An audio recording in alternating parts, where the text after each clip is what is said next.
ஆண்டவராகிய இயேசுவின் நாமத்திற்கு மகிமை. இந்த நாட்கள் தபசு நாட்கள், லெந்த நாட்களை ஒட்டி கர்த்தருடைய வார்த்தைகளை தியானிக்கிறோம். அனுபவ ரீதியாய் பார்க்கும்போது கிறிஸ்துவின் பிறப்பு நாட்கள், ஈஸ்டர் நாட்கள் எல்லாம் ஒரு மகிழ்ச்சியா இருக்கு. ஆனா இந்த லெந்த நாட்கள் அனுசரித்தல், பாடல்களும் சரி, தியானமும் சரி, அது ஒரு விதமான உணர்வு. என்னன்னு சொன்னா, ஆண்டவரோட நெருங்குவதற்கு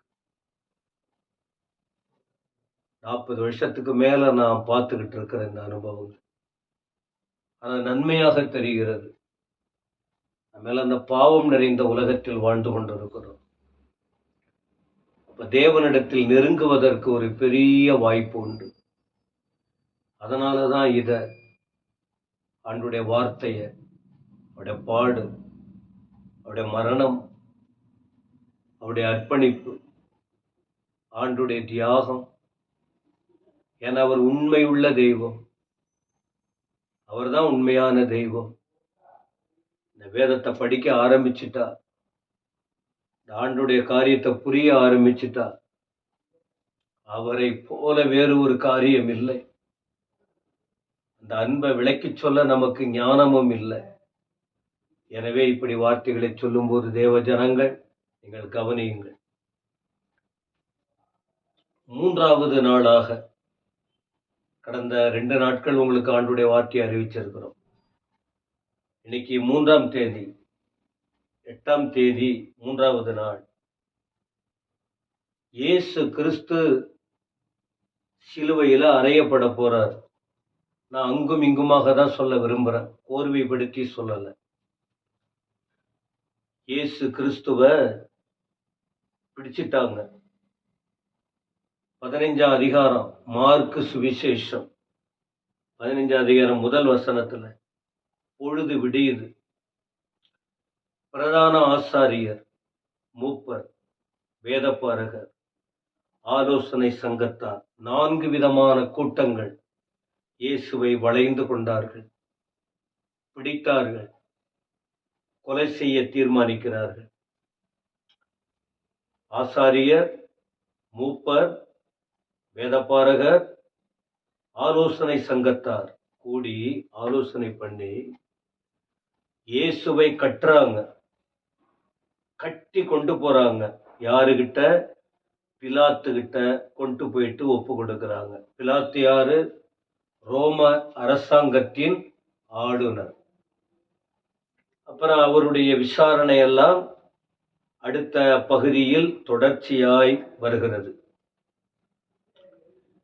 அப்புறம் ஆண்டவரை கடைசியா ஒரு முடிவு பண்ணிட்டாங்க, அவரை சிலுவையில அறையணும்னு. மார்க்கு 15ஆம் அதிகாரத்தின்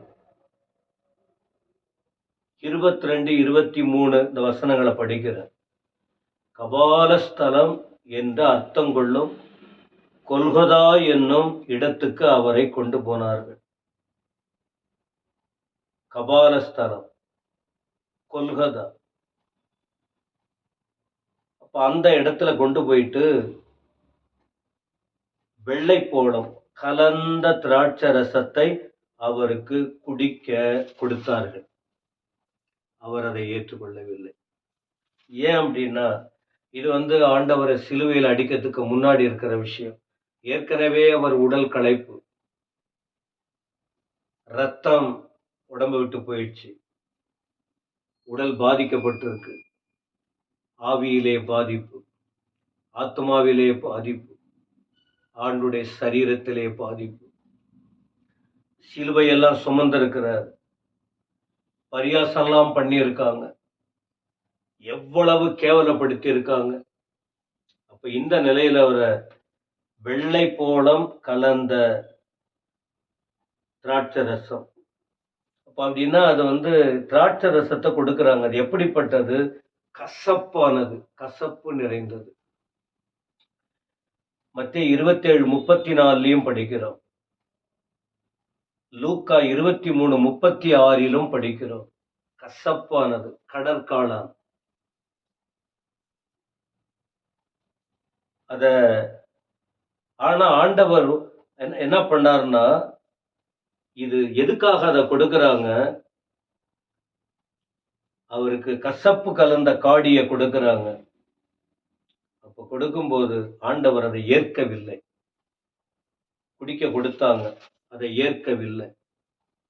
ஒருவேளை அவங்க கொடுத்த நோக்கம் பலி அவர் தாங்குவார்ன்னு. ஆனா ஆண்டவர் அந்த வலியை மறக்கிறதுக்கு மதுபானம் போல திராட்சை ரசத்தை கொடுக்கறாங்க, பதப்படுத்தப்பட்ட திராட்சை ரசம். ஆனா இயேசு அதை ஏற்கல. ஒரு காரியம் மார்க் 16:25 சொல்றாரு, தேவனுடைய ராஜ்யத்திலே நாம இருக்கிற வரைக்கும் நான் இந்த திராட்சை ரசத்தை குடிக்கிறது இல்ல அப்படின்னு சொல்லிட்டு சொல்றார். மார்க் 16:25, நான் தேவனுடைய ராஜ்யத்தில் புது ரசத்தை, நவமான ரசத்தை பானம் பண்ணும் நாள் வரைக்கும் திராட்சை பழ ரசத்தை இனி நான் பானம் பண்ணுவதில்லை என்று மெய்யாகவே உங்களுக்கு சொல்லுகிறேன். ஏற்கனவே சொன்னார் அந்த பந்தி விசாரிப்பு நேரத்தில்.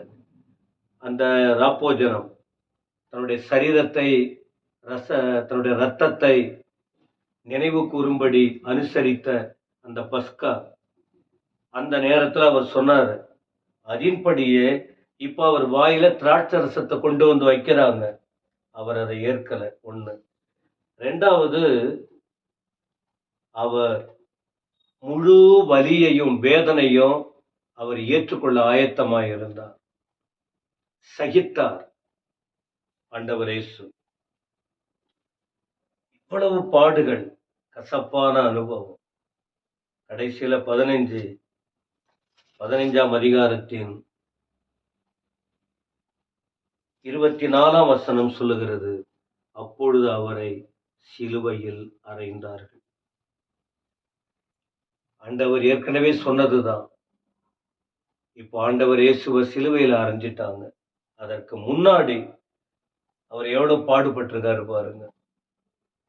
கசப்பான அனுபவத்துல போயிருக்கார், வலிய தாங்கி இருக்கிறார், வேதனையை அனுபவிச்சிருக்கிறார்.